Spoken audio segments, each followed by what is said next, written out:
Welcome back to your daily dose of ancient wisdom.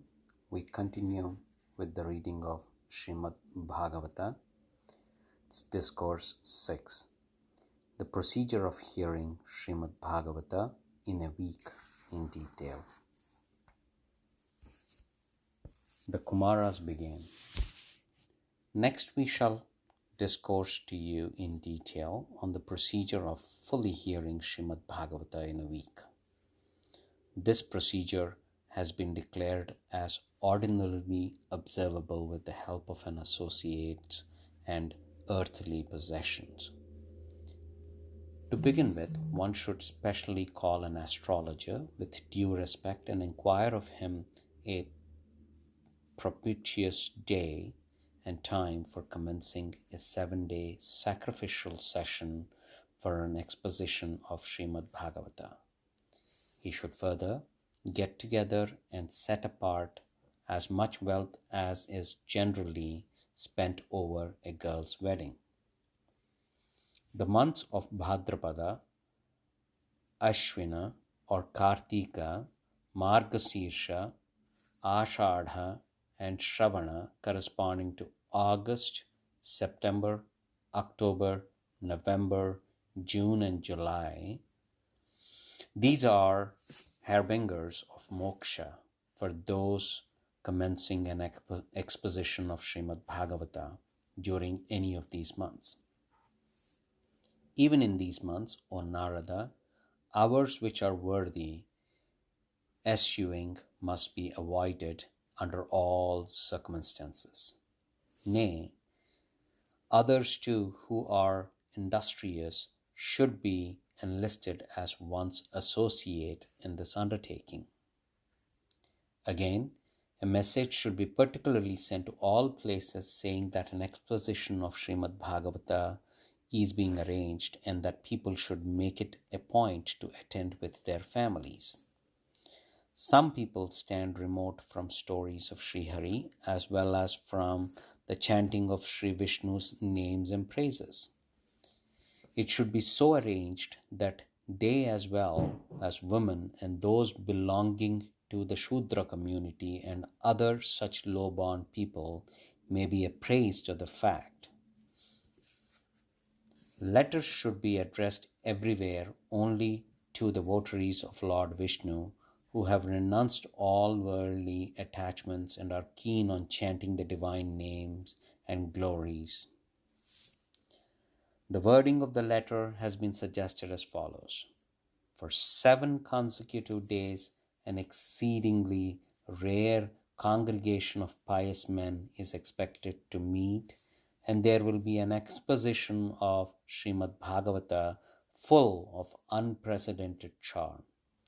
You too are required to come soon in order to quaff the nectar of Srimad Bhagavata, possessed as you are of an insatiate longing for such nectar, love being foremost in your mind.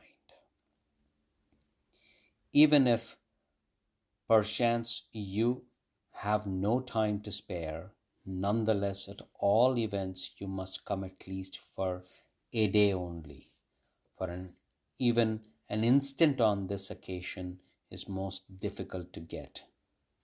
Invitation should be politely extended to them in those words, and one should keep ready places of abode for all who come. The hearing of Srimad Bhagavata is commended at a place of pilgrimage or in woodland or even in one's own residence. The site alone should be selected for exposition where an extensive ground is available. Removing the household effects, if it is to be arranged in one's own house, one should keep them in a corner of the house, and the ground should be cleaned and swept, plastered with cow dung and clay, and decorated with paintings of minerals dissolved in water. 5 days in advance, one should get together with zeal coverings to be spread on the ground for the visitors to sit on, and tall yet temporary sheds should be erected on the ground and decked with fresh stems of bananas. The shed should be roofed with an awning and decorated all round with green leaves, flowers, and fruits. Flags should be planted on all sides and adorned with green leaves and decorations of various kinds.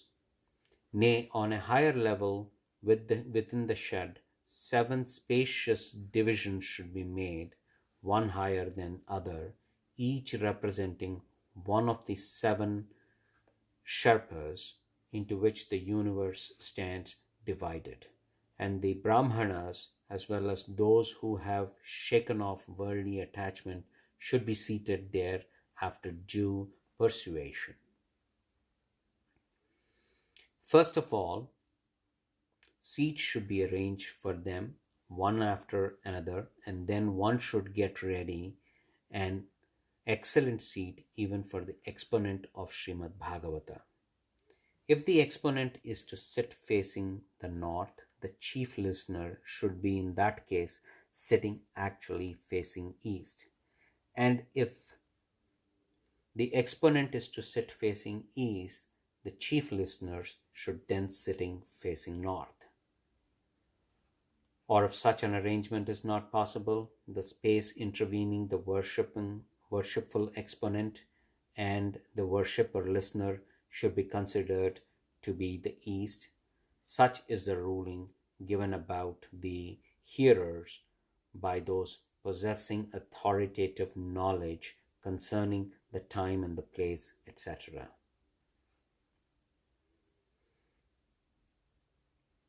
A Brahmana who is the votary of Lord Vishnu and has shaken off all worldly attachments, who is capable of expounding the Vedas and other scriptures, is expert in giving apt illustrations to bring home a truth, is discerning, and altogether free from cravings, should be selected as the exponent of Srimad Bhagavata.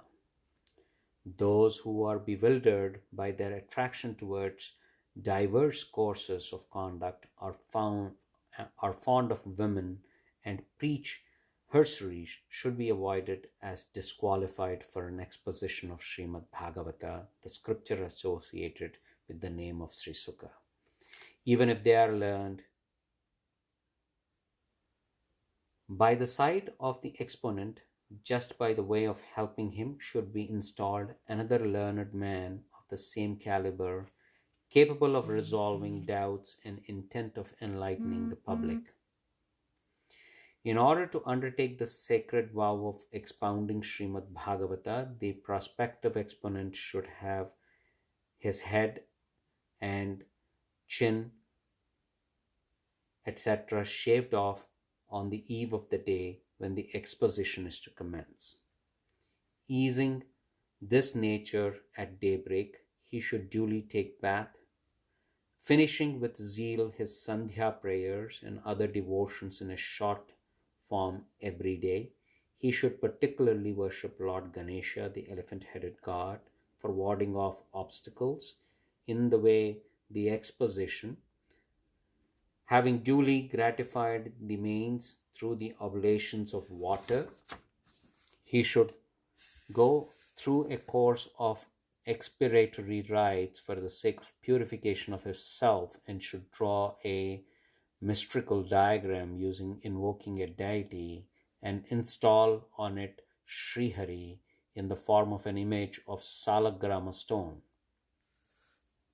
He should then, with the chanting of the mantras, sacred texts, successively offer to Sri Krishna through that image the 16 prescribed courses of worship, including pradakshana, walking around the deity clockwise, and salutations at the end of the worship, address the following prayers to him. Rescue, O storehouse of compassion, from the ocean of mundane existence, my wretched self sunk in that ocean of metamorphosis, my body having seized by the alligator in the shape of infatuation for action, Worship should be jealously offered next with due ceremony and love to the copy of Srimad Bhagavata as well by means of articles including incense and light. Nay, holding a coconut in the hollow of the joined palms, he should then duly offer salutation, and then with a cheerful mind alone, the following prayer should be addressed to Srimad Bhagavata. For here is Sri Krishna himself manifest before us under the name of Srimad Bhagavata. I have sought you, O Lord, I for being rescued from the ocean of mundane existence. This aspiration of mine may kindly be fulfilled by you. You, in every way, would impediment as a matter of fact, since I am your servant, O Krishna. Having addressed this piteous appeal to Sri Krishna in the form of Srimad Bhagavata, he should next worship the prospective exponent and, fully adorning him with wearing apparel and jewels, should further duly extol him at the end of the worship as follows. O manifestation of Sukha, expert as you are in enlightening others and well versed in the entire range of sacred lore, eradicate my ignorance by revealing to me this story in the form of Srimad Bhagavata. Before him, then a vow should be gladly taken by the chief listener for his own spiritual good, and it should be truly observed by him at all events to the best of his ability for a full week. 5 Brahmanas should be engaged as priests for averting interruption in the exposition. They should mutter prayers of Sri Hari by repeating the 12-syllable mantra Om Bhagavate Vasudevaya. Bowing to the Brahmanas and other votaries of Lord Vishnu as well as those engaged in chanting the names and praises of Sri Hari and duly worshipping them, he should himself occupy his seat only when permitted by them. He who, giving up the thought of world, riches and other possessions, house and children, focuses his mind on the exposition alone with a glueless heart, secures the highest reward. Starting the exposition from sunrise, the highly intelligent exponent should properly expound the story of Srimad Bhagavata in a moderate tone for 3 praharas and a half, so 10 and a half. At midday, a pause should be made in exposition for about an hour. During the interval, the votaries of Lord Vishnu should, as a matter of fact, take to the chanting of Lord's name and glories in consonance with the theme of exposition of that day. For controlling the urge for evacuation of one's bowels and bladders, a light diet is, as a matter of fact, conducive to happiness. One who seeks to hear an exposition of Srimad Bhagavata should accordingly take his meal only once a day and take only such foods as fit to be offered as an oblation to the sacred fire.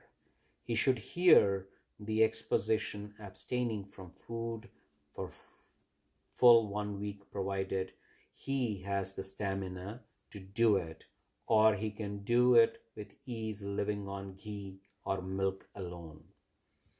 Or he may live on fruits and vegetables, etc., or even on one species of cereals along with vegetables. In order to be able to listen to the exposition, one should take such a vow as he can be easily observed. I should certainly prefer taking a meal if it would enable one to listen to an exposition of Srimad Bhagavata. A fast, on the other hand, is not commended if it stands in the way of hearing the exposition. Now hear, O Narada, the rules of conduct that should be followed by those who have taken a vow to hear an exposition of Srimad Bhagavata in the course of a week.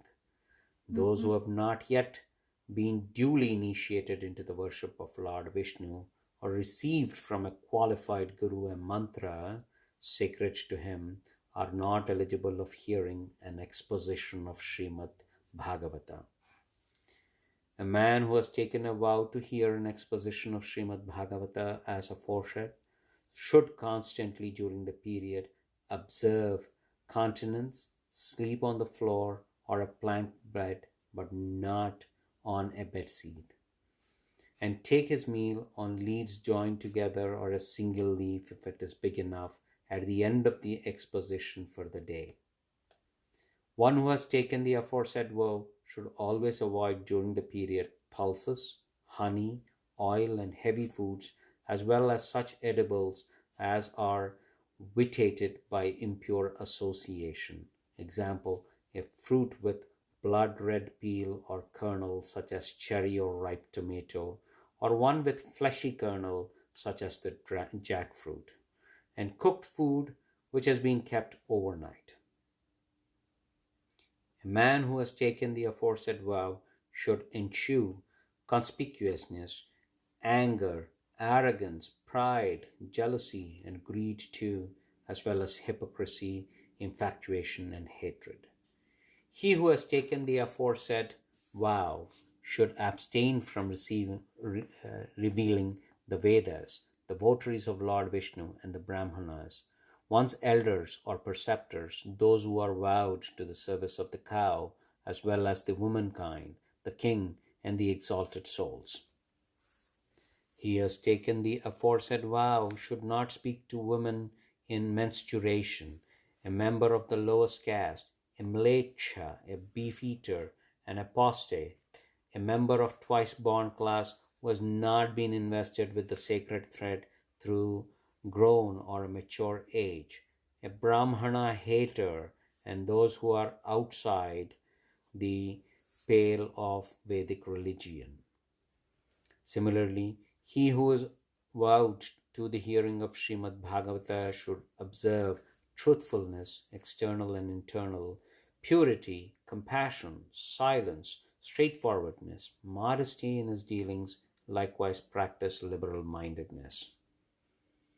A pauper, once suffering from the consumption any of ailing man, a wretch, a man of sinful deeds, one who is issueless, a seeker of liberation, should hear the story of Srimad Bhagavata in 7 days. It should be heard with zeal by a woman who has prematurely ceased to menstruate, or who has borne only one child and ceased to conceive further, nay, even by her who is barren, also by her whose children have died, as well as by woman who miscarries.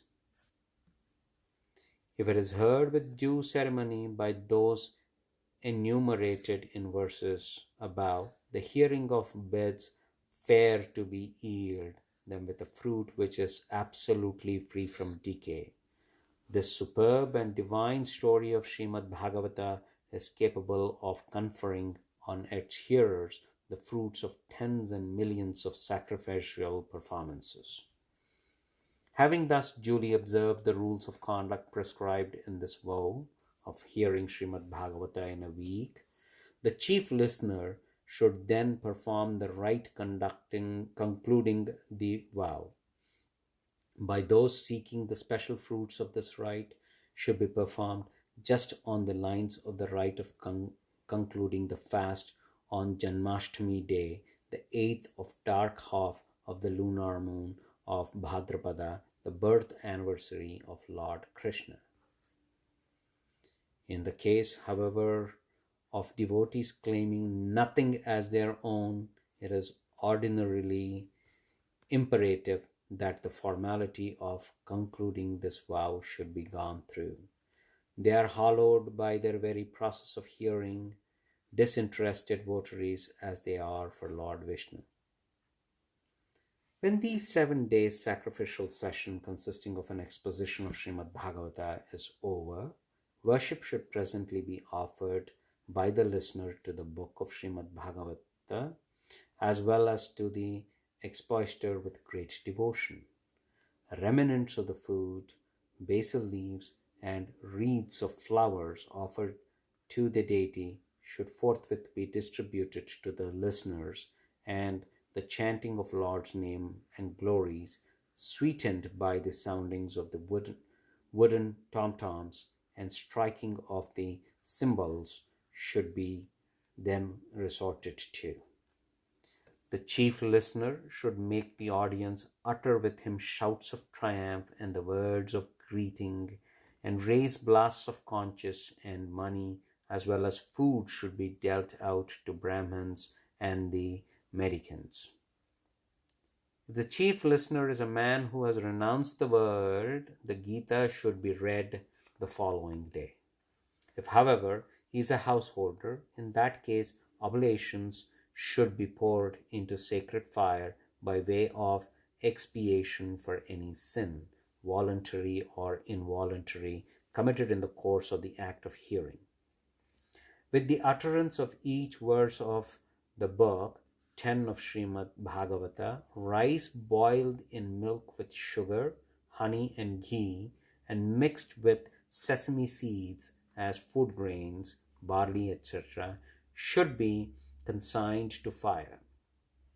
Or, as an alternative, the chief listener should perform the Havan with a concentrated mind, along with the muttering of the holy Gayatri, Srimad Bhagavata, the Supreme Purana, being in essence the same as Gayatri. In the event of this being incapable of performing the Havana, a wise man should give away to Brahmanas materials fit to be consigned to the sacred fire in order to achieve its fruit.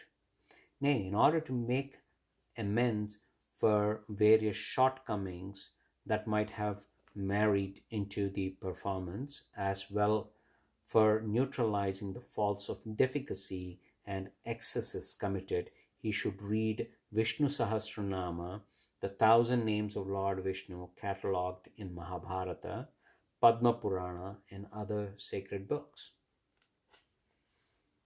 Through that very performance bids fair to become fruitful, inasmuch as there is nothing more efficacious than that. He should then feed 12 Brahmanas with sweets and rice boiled in milk with sugar, and give away gold and a cow to Brahmanas for completion of the sacred vow. Having got prepared a seat of gold weighing 3 tolas, if his means allow it, he should install on it the book of Srimad Bhagavata written in beautiful letters. Duly worshipping the book by invoking it in the presence of the deity, ensouling it, and through other forms of worship, including a gift of money, the wise listener should present it to the expositor of restrained mind when he has been worshipped by offering, wearing apparel, ornaments, sandal paste, etc. By doing so, he will be rid of shackles of birth and death. On the procedure of hearing an exposition of Srimad Bhagavata, which purges one of all sins, being thus completed, the blessed and glorious Bhagavata Purana yields the desired fruit and proves to be the means of securing religious merit, self-gratification, worldly possessions, and liberation. There is no doubt about it. The Kumaras went on. In this way, everything has been pointed out to you. What more do you wish to hear? Through the glorious Bhagavata alone, both worldly enjoyment and liberations are brought within one's palm. Sutta resumed.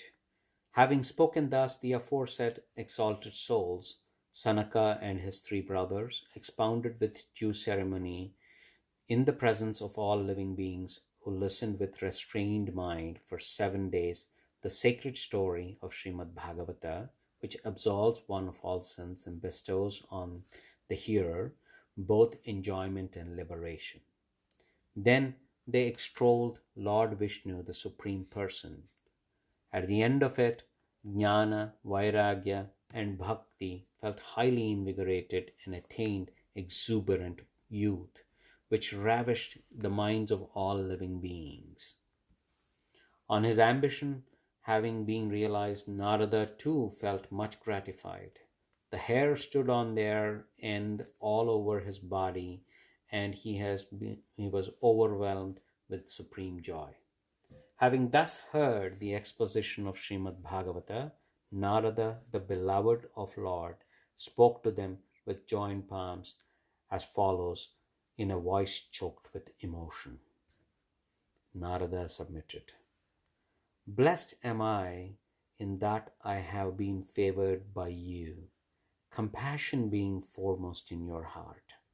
The day has been attained by me, Lord Srihari, who takes away all sins. I account the hearing of Srimad Bhagavata as the best of all righteous courses.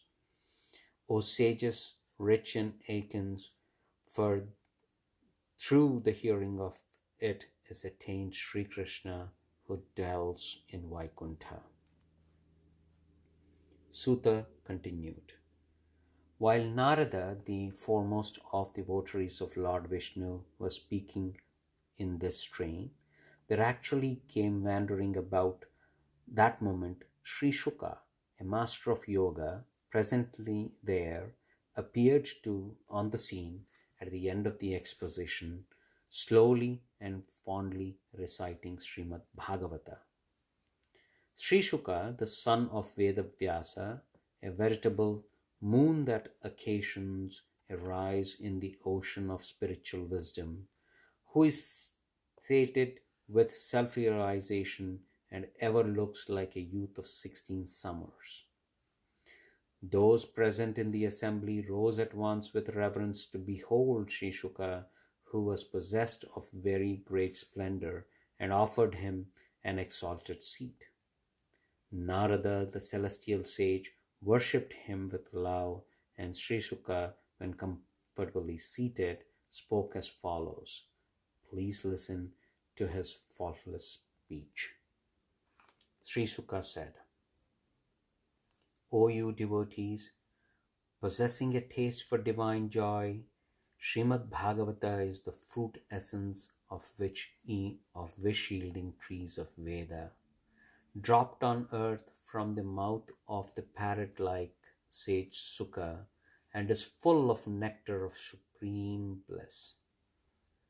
It is unmixed sweetness, devoid of rind, seed, or other superfluous matter. Go on drinking this divine nectar again and again till your body consciousness ceases.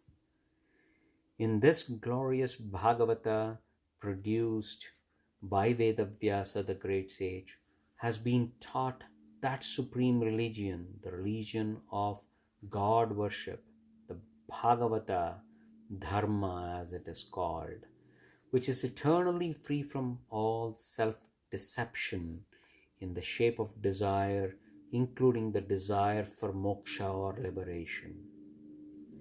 Nay, it has been expounded that absolute reality, which can be known only by saints who are free from malice, nay, which is bestower of supreme bliss and uproots the threefold agony, the agony caused by body distemper, second, that which is attributable to the natural agencies, and third, that is inflicted by the fellow being.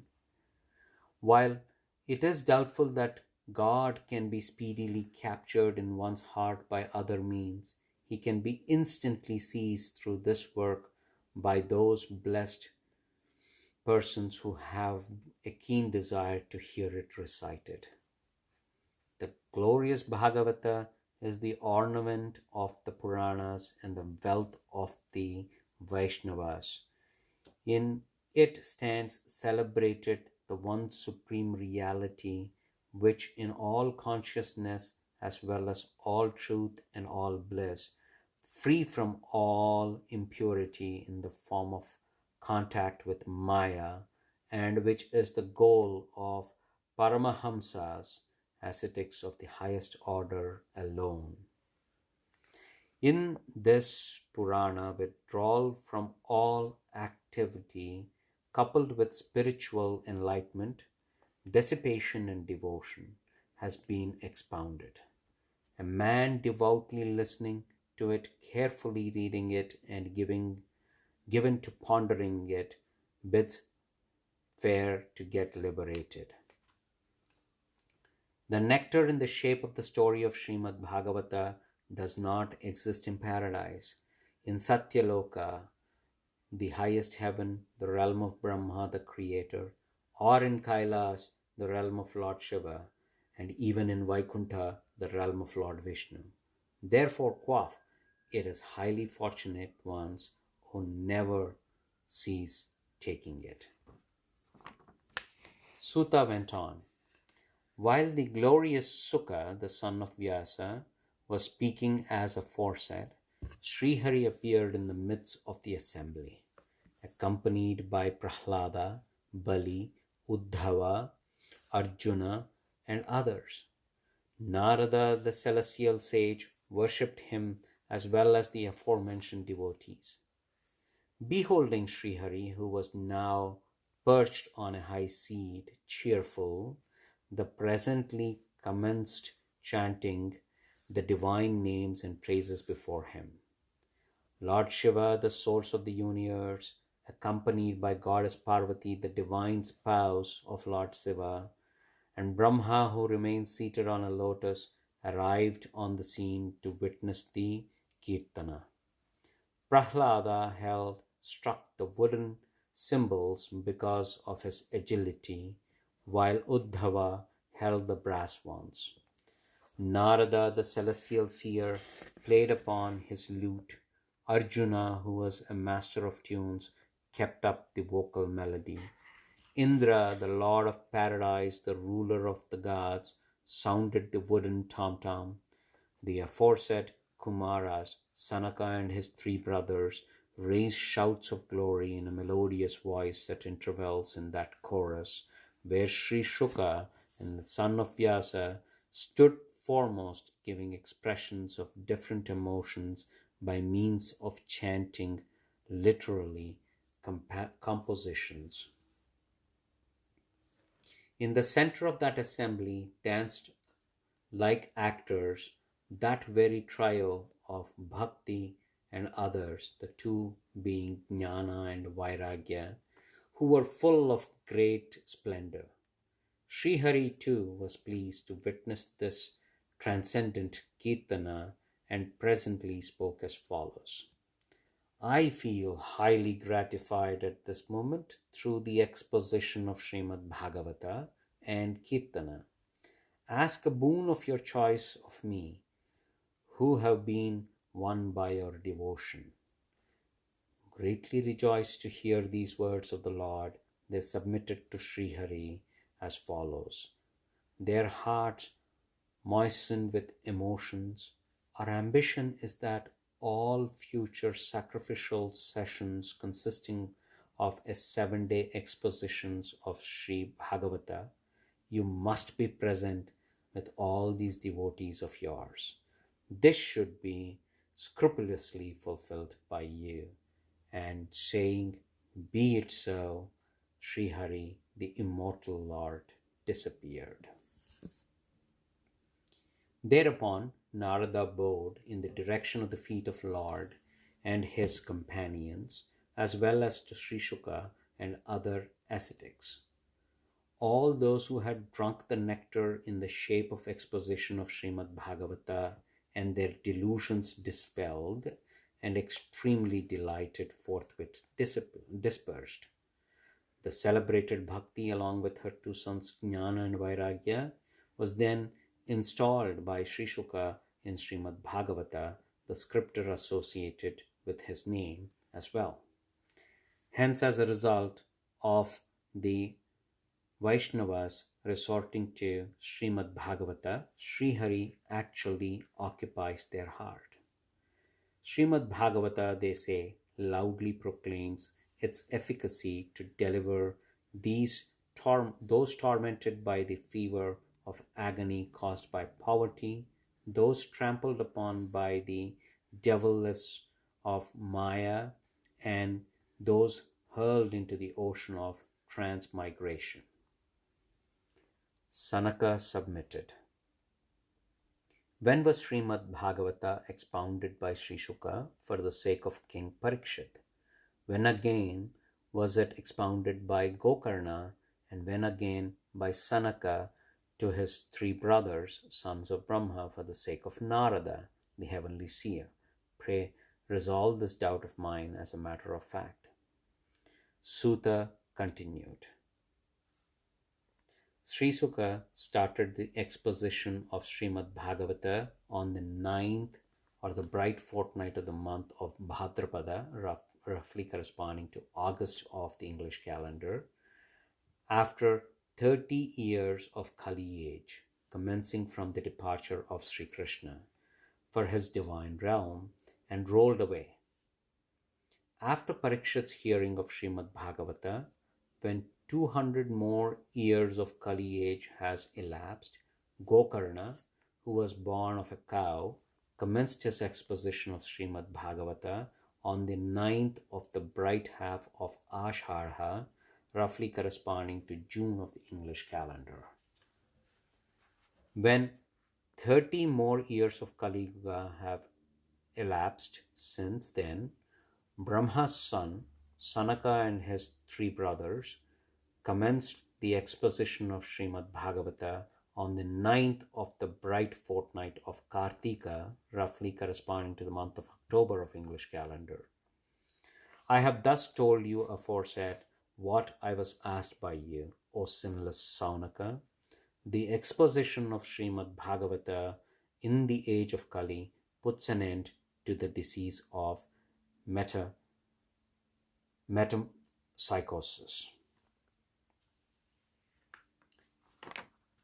Drink with reverence, O pious souls, this nectar-like story, which is so clear to Sri Krishna and wipes out all sins, nay, which is only means of attainment of liberation in this world and promotes bhakti. What will be gained as a matter of fact by associating with worthy men and visiting places of pilgrimages? Beholding even his own servant going out on his errand of taking the life out of dying persons, noose in his hand, Yama, the god of punishment, it is said, whispers close to his ears, leave alone those who are entrapped over Lord's stories. I am the ruler of other men, but not of Vaishnavas. O men whose mind is agitated through the attachment to the poison-like pleasures of sense, I drink the peerless nectar in the form of Srimad Bhagavata, the story narrated by Sri Sukha, for your spiritual good, even for half a second in this unsustainable world. Why wander for nothing, O friends, on the wrong path resonant with vicious talks? Emperor Parikshit stands as a witness to corroborate the statement found in the sacred books that mukti, emancipation, follows in the wake of Srimad Bhagavata entering the very ears. He bids fair to attain the lordship over Vaikuntha by becoming one with the Lord of Vaikuntha, to whose voice gets joined the story narrated by Sri Sukha, immersed in a stream of ecstatic joy. In this way has been imparted to me, to you, just now, a most historic truth, the very substance of all conclusions after ransacking a pile of sacred books. There is nothing purer than Srimad Bhagavata, the story narrated by Sri Sukha. Therefore, quaff for the enjoyment of supreme Bhagavata, the bliss, the nectar embodied in the 12 skandhas of Srimad Bhagavata. He who hears an exposition of the Bhagavata in a regular way with devotion, and he who expounds it before a pure-hearted votary of Lord Vishnu, both attain the true reward of hearing or expounding Srimad Bhagavata because of their duly observing the procedures laid down for it.